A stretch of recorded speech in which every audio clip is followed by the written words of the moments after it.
ফজরের নামাজের পর একটি দোয়া পড়ুন, সকল সমস্যা দূর হবে। আপনাদের অনেক সময় দেখা যাচ্ছে কঠিন বড় বিপদ চলে আসে সামনে, আমরা অনেক সময় কঠিন বড় ঝামেলার ভিতরে পড়ে যাই।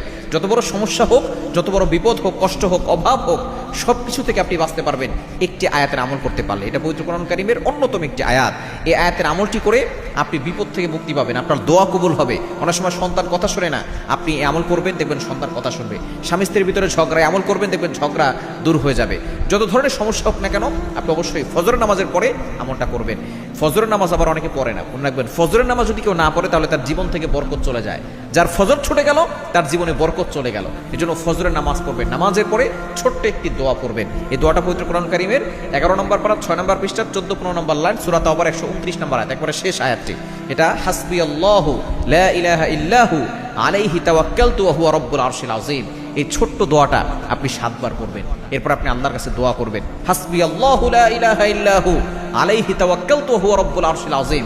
এই ছোট্ট দোয়া আপনার সকল সমস্যার সমাধান করবে। আল্লাহ পাক রব্বুল আলামিন নিজে আপনার সমস্যা দূর করে দিবেন ইনশাআল্লাহ।